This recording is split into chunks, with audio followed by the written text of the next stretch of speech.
Hello दोस्तों। तो Buddha official channel में आप सबका स्वागत है। तो हम आज जो कि सीरीज है सार संग्रह से दिया गया, जिसमें कि आज इंडियन ज्योग्राफी, जिसके कि इंडिया की ज्योग्राफी के बारे में, ज्योग्राफिकल कंडीशन के बारे में बताने जा रहे हैं, जिसमें कि बहुत सारे विभिन्न प्रकार के दृश्य देखने को मिलेंगे। इसमें बहुत सारे क्वेश्चन बनते हैं, जो कि हर एग्जाम में, छोटे मोटे हर एग्जाम में यहीं से आते हैं। तो आप लोग तैयार हो जाइए। और इसमें प्रत्येक सीरीज बाय सीरीज चल रहा है, तो इसमें हिस्ट्री, ज्योग्राफी, पॉलिटी सब आ जाएगा। ये 2 चैनल पे उपलब्ध हो जाएंगे, एक बुद्धा ऑफिशियल चैनल पे, एक पीयूष टीचर एक्सप्रेस चैनल पे, 2 जगह उपलब्ध हो जाएंगे। तो आप लोग बहुत बढ़िया से तैयारी करिए और इस चैनल को लाइक एंड सब्सक्राइब जरूर कर लीजिएगा, जिससे कि आप लोगों को प्रत्येक टाइम पे वीडियो मिलते रहेगा। हर एग्जाम, हर छोटे मोटे एग्जाम से रिलेटेड आप लोग को वीडियो मिलते रहेगा।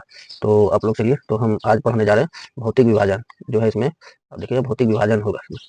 तो इसमें क्या कहा गया कि भारतीय उपमहाद्वीप मूलतः किस भूखंड का हिस्सा है। जो भारतीय उपमहाद्वीप है ये किस भूखंड का हिस्सा है, तो ये है गोंडवाना लैंड। ये कहाँ का है? गोंडवाना लैंड। भारतीय उपमहाद्वीप का भूखंड का क्या नाम है, किस हिस्सा का? गोंडवाना लैंड। इसमें क्या क्या है? इसमें कहा गया भारत में उपलब्ध चुंबकीय परिणामों के संकेत मिलते हैं। प्राचीन काल में भारतीय भूखंड उत्तर से दक्षिण दिशा की ओर विस्तृत है। किस दिशा की ओर विस्तृत है? उत्तर से दक्षिण की ओर विस्तृत है। उसके बाद इसमें क्या क्या है? भूगर्भिक संरचना की दृष्टि से भारत को मुख्यतः कितने भागों में? 3 भागों में विभाजित किया गया है। तो भूगर्भिक यानी कि ज्योग्राफिकल कंडीशन के द्वारा बताया गया कि यह कितने भागों में विभाजित किया गया है। तो 3 भागों में कौन कौन है? हिमालय का पर्वतीय क्षेत्र, उसके बाद उत्तर मैदान का पठारिया भाग, उसके दक्षिण का प्रायद्वीपीय पठार, उत्तर का मैदानी भाग। जो एक है पहाड़ी क्षेत्र, एक मैदानी क्षेत्र, एक है पठार क्षेत्र। पठार क्षेत्र वो होता है जो कि समतल जमीन से थोड़ा ऊपर होता है, उसे पठारी भाग कहते हैं। मैदानी भाग जो पूरा समतल हो, लंबे लंबे समय तक समतल हो। पर्वत तो सबको पता है कि अच्छी है। उसके बाद यहाँ क्या दिया है कि हिमालय की सबसे सबसे ऊंची पर्वत श्रेणी कौन सा है? तो हिमालय की सबसे ऊंची पर्वत श्रेणी कौन सी है? तो हिमाद्री या बृहद हिमालय। हिमालय की सबसे ऊंची ऊंची पर्वत श्रेणी कौन सी है? हिमाद्री या बृहद हिमालय। और उसके बाद देखिए बृहद हिमालय की औसतन ऊंचाई कितनी है? ये जो बृहद हिमालय की औसतन ऊंचाई कितनी है? कितनी है? 6161 मीटर। कितनी है? 6100 मीटर। उसके बाद देखिए क्या है? पीर पंजाल की श्रेणी किस किस राज्य में अवस्थित है? पीर पंजाल की श्रेणी किस राज्य में अवस्थित है? क्यों? ये जम्मू कश्मीर में है, जम्मू कश्मीर में। उसके बाद क्या है? पूर्वी हिमालय की तुलना में पश्चिमी हिमालय में ट्री लाइन की ऊंचाई कितनी? ऊंचाई कहाँ है? कम है। ट्री लाइन की ऊंचाई कम है। उत्तराखंड के पाताल तोड़ कुआं, क्या है ये? पाताल तोड़ कुआं। ये देखिए पाताल तोड़ कुआं किस भाग में पाए जाते हैं? तो ये कहाँ है? तराई भाग में। कहाँ है? तराई भाग में। ये जो है पाताल तोड़ कुआं इंपॉर्टेंट क्वेश्चन है, आप लोग देखिए। उसके बाद क्या है? अक्साई चीन। उसके बाद क्या? अक्साई चीन किस क्षेत्र का भाग है? तो ये लद्दाख का भाग है। कहाँ का भाग? अक्साई चीन जो हम लोग सुनते रहते हैं न्यूज में कि कहाँ का भाग है, तो ये लद्दाख का भाग है। उसके बाद क्या? पश्चिमी हिमालय प्रदेश के प्रमुख प्राकृतिक संसाधन क्या है? पश्चिमी जो हिमालय क्षेत्र है उसका प्रमुख प्राकृतिक संसाधन क्या है? तो वन है। प्रमुख प्राकृतिक संसाधन क्या? वन है। वन।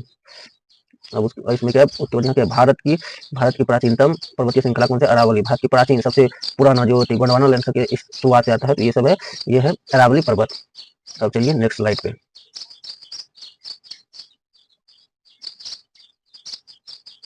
उसके बाद क्या है? हिमालय के समानांतर संरचना भाग वलियों की तीव्रता का निर्णय अनुसार, यानी कि इसमें क्या है कि पहले कौन कौन से पर्वत आते हैं, कौन से पहले हिमालय आते हैं, उसके बाद उसके दूसरे स्थान पर कौन आते हैं। इसी चीज का कहा है कि हिमालय के समानांतर संरचनात्मक भाग, उसकी संरचना कैसी है। पहले है ट्रांस हिमालय। देखिए ट्रांस हिमालय, पहले क्या है? ट्रांस हिमालय। उसके बाद बृहद हिमालय। उसके बाद लघु हिमालय। और उसके बाद बाह्य उप हिमालय या शिवालिक हिमालय। यानी कि हिमालय के कितने भाग हैं? 3 भाग के। ट्रांस हिमालय, बृहद हिमालय, लघु हिमालय या बाह्य हिमालय। कई कहाँ का? शिवालिक का भाग है, मध्य हिमालय का भाग है, या महान हिमालय का भाग है, या तिब्बत क्षेत्र का भाग है। उसके हिमालय के निर्माण समानांतर बलियों श्रेणी में हुआ है। इनमें प्राचीनतम श्रेणी कौन सा है? बृहद हिमालय। जो हिमालय की संरचना है ये समानांतर श्रेणी में हुआ है। इनमें प्राचीनतम श्रेणी कौन सी है? तो बृहद हिमालय है।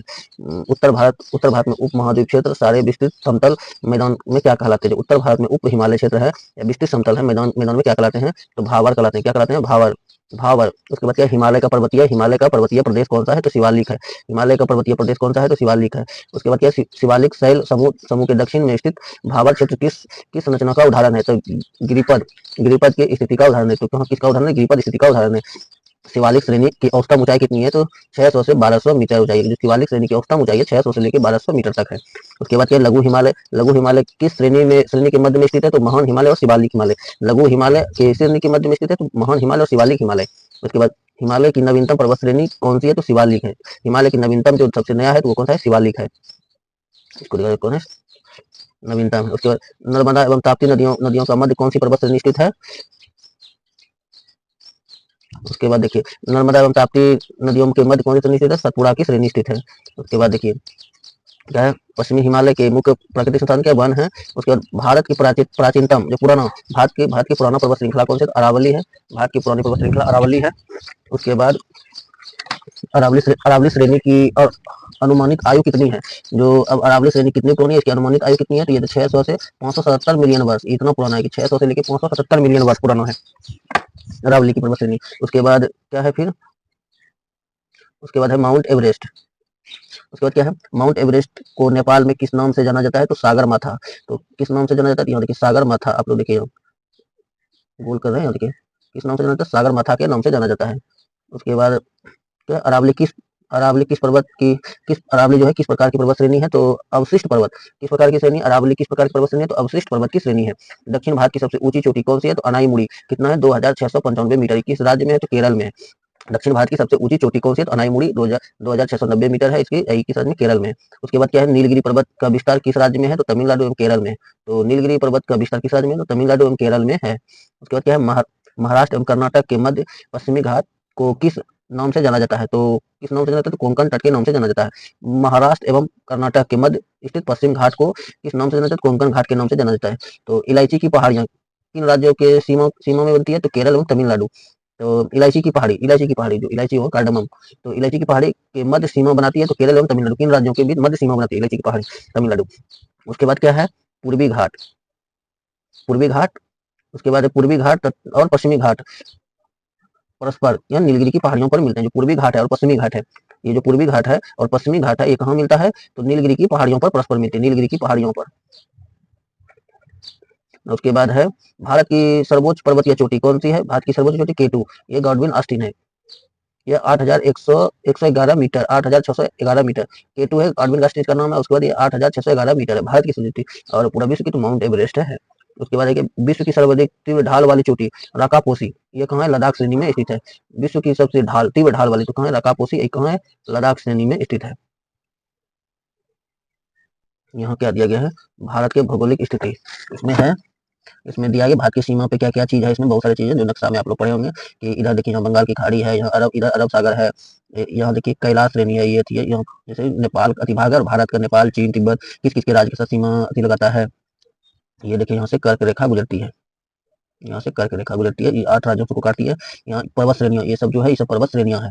कौन कौन सी इसमें बहुत फेमस है? इधर नामचा बरवा है, कंचनजंगा है, यहाँ देखिए कंचनजंगा है, नामचा बरवा है, मकालू है, माउंट एवरेस्ट है, अन्नपूर्णा है, धौलागिरी है, नंदा देवी, जास्कर, लद्दाख है, यहाँ पीर पंचाल, गाड़वी नास्टिंग यहाँ है देखिए, केटू, यहाँ केटू है।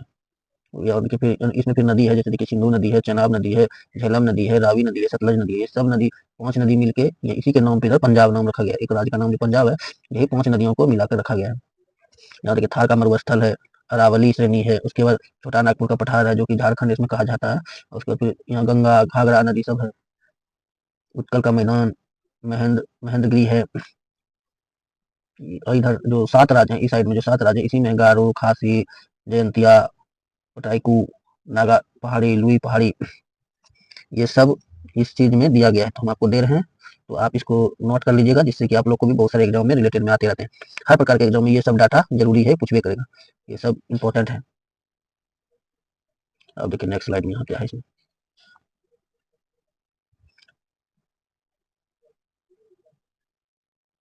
फिर इधर देखिए भारत की सबसे ऊंची चोटी अनाईमुड़ी यहाँ है। इसको देखिए यहाँ हिंद महासागर है। ये पूछ लेगा कभी कि ऐसा कौन सा सागर है जिसको किसी देश के नाम पर रखा गया? तो ये भारत है, क्योंकि ये हिंद महासागर है। यहाँ देखिए श्रीलंका है, श्रीलंका से इधर देखिए सैंड पीक है, इधर हम लोग का थी क्या कहते हैं, अंडमान निकोबार द्वीप समूह। अंडमान निकोबार है हम लोग का बंगाल की खाड़ी की तरफ है। इधर लक्षद्वीप जो है ये है अरब सागर में। महाबलेश्वर, ये सारे सारे जगह जगह यहाँ दिया गया है, इसमें पूरा डिटेल में दिया है। आप लोग पूरा बढ़िया से वीडियो रोक के सब चीज देख के लिख सकते हैं। उसके बाद अब यहाँ देखिए क्या दिया है, माना दर्रा को किससे जोड़ता है? तो तिब्बत से जोड़ता है। उसके बाद देखिए नंदा देवी शिखर किस राज्य में अवस्थित है? तो उत्तराखंड में अवस्थित है। नंदा देवी शिखर किस राज्य में अवस्थित है? तो उत्तराखंड में अवस्थित है। उसके बाद हिमालय पर्वत की श्रेणी में अराकानयोमा किस देश में स्थित है? म्यांमार में। अराकोनमा अराकानयोमा अराकानयोमा किस राज्य में स्थित है? तो म्यांमार में स्थित है। कुल्लू घाटी किस पर्वत श्रेणी के मध्य मध्य स्थित है? तो धौलाधार, पीर पंजाल। कुल्लू घाटी किस पर्वत श्रेणी में स्थित है? तो धौलाधार, पीर पंजाल। पालघाट दर्रा की पहाड़ियों के मध्य स्थित है? नीलगिरी एवं अनामुड़ाई की पहाड़ियों पे। पालघाट दर्रा किन पहाड़ियों के मध्य स्थित है? अनामुड़ाई की पहाड़ियों पे। नाथुला दर्रा किस राज्य में स्थित है? तो सिक्किम में। नाथुला दर्रा किस राज्य में स्थित है? तो सिक्किम में स्थित है। उत्तराखंड में कौन कौन वनों एवं छोटे छोटे घास के मैदानों को बुग्यारा कहा जाता है? क्या कहा जाता है? उत्तराखंड में स्थित छोटे छोटे घास के वनों को, घास के मैदानों को बुग्यारा या प्यार कहा जाता है। बुग्यारा या प्यार के नाम से जाना जाता है। उसके बाद यहाँ देखिए नेक्स्ट स्लाइड में यहाँ क्या है। उसके बाद यहाँ देखिए दिया गया है कि लिपोलेख या लिपोलेख माना नीति दर्रा कहाँ स्थित है? तो ये उत्तराखंड में स्थित है। लिपोलेख माना एवं नीति दर्रा कहाँ स्थित है? तो ये उत्तराखंड में स्थित है। रोहतांग दर्रा किस राज्य में स्थित है? तो हिमाचल प्रदेश में स्थित है। रोहतांग दर्रा किस राज्य में स्थित है? तो हिमाचल प्रदेश में स्थित है। उसके बाद पूर्वी घाट में औसत हिम रेखा 350 मीटर तथा पश्चिम में हिमालय में 2500 मीटर 2500 मीटर पाई जाती है। 3500 मीटर 2500 मीटर ये दोनों जगह पाई जाती है। भारत की सबसे सबसे बड़ा हिमनद कौन सा है? तो सियाचिन, ये लद्दाख में स्थित है। ये कहाँ का है? भारत का सबसे बड़ा हिमनद हिमालय का क्षेत्र है। चौराबाड़ी ग्लेशियर कहाँ स्थित है? केदारनाथ मंदिर के उत्तर में स्थित है, उत्तराखंड में। चौराबाड़ी रास्ता केदारनाथ केदारनाथ के उत्तर में स्थित है। मेघालय का पठार किस भाग में है? प्रायद्वीपीय प्रायद्वीपीय भारत का प्रायद्वीपीय भारत का है। भारत में प्रायद्वीपीय पर्वत काल में निर्मित पैलेजोइक महाकल्प में है। पैलेजोइक महाकल्प भारत के प्रायद्वीपीय पर्वत किस काल में निर्मित हुए हैं? तो पैलेजोइक महाकल्प में। मेघालय का पठार किस भाग में है? तो प्रायद्वीपीय भारत का भाग है। प्रायद्वीपीय भारत का भाग है। अरावली एवं बिंद श्रेणियां, अरावली एवं बिंद श्रेणियों के मध्य कौन सा पठार पठार स्थित है? तो मालाबार का पठार। अरावली एवं बिंद श्रेणियों में कौन सा पठार स्थित है? तो मालाबार का पठार। दक्कन क्षेत्र में कहाँ अवस्थित है? तो छत्तीसगढ़ एवं उड़ीसा के मध्यवर्ती भाग में। तो दक्कन क्षेत्र कहाँ अवस्थित है? तो भारत को उड़ीसा एवं मध्यवर्ती भाग में स्थित है। उसके बाद अंडमान व निकोबार द्वीप समूह समूह स्थित है कहाँ? बंगाल की खाड़ी में। अंडमान व निकोबार द्वीप समूह बंगाल की खाड़ी में। अंडमान निकोबार द्वीप समूह में अंडमान निकोबार द्वीप समूह में द्वीपों की संख्या कितनी है? 572 है। अंडमान निकोबार द्वीप समूह में द्वीपों की संख्या कितनी है? 572 है। 10 डिग्री चैनल किन दो द्वीपों को पृथक करता है? तो अंडमान एवं निकोबार समूह को। ये जो है 10 डिग्री चैनल ये किसको करता है? तो अंडमान एवं निकोबार द्वीप समूह को अलग करती है। उसके बैरन द्वीप अवस्थित है बंगाल की खाड़ी में। बैरन द्वीप कहाँ स्थित है? बंगाल की खाड़ी में। उसके श्रीहरिकोटा द्वीप कहाँ अवस्थित है? तो पुलिकट झील के समीप। श्रीहरिकोटा कहाँ अवस्थित है? पुलिकट झील के समीप। यहाँ से रॉकेट लॉन्च होते हैं, एस्टेरॉइड छोड़े जाते हैं पुलिकट झील से। राम सेतु कहाँ से प्रारंभ होते हैं? धनुषकोडी से। कहाँ से स्टार्ट होते हैं? धनुषकोडी से। राम सेतु कहाँ से स्थित है? धनुषकोडी से। लक्षद्वीप कहाँ अवस्थित है? तो अरब सागर में। लक्षद्वीप कहाँ स्थित है? अरब सागर में। भारत का कौन सा द्वीप प्रवाल निर्मित करता है? तो लक्षद्वीप। भारत में कौन सा द्वीप प्रवाल निर्मित करता है? तो लक्षद्वीप। भारत में कौन सा द्वीप प्रवाल निर्मित करता है? लक्षद्वीप। मिनी कोय द्वीप भारतीय तट के सुदूरवर्ती द्वीपों की श्रेणी में आता है। तो मिनी कोय द्वीप भारत के तट के सुदूरवर्ती द्वीप में स्थित है। भारत एवं श्रीलंका के मध्य कौन सा द्वीप स्थित है? तो पंबन द्वीप रामेश्वरम में। भारत एवं श्रीलंका के मध्य से कौन सा द्वीप स्थित है? तो पंबन द्वीप। जहाँ से भारत और श्रीलंका जाता है तो रामेश्वरम में स्थित है। अब चलिए नेक्स्ट स्लाइड में।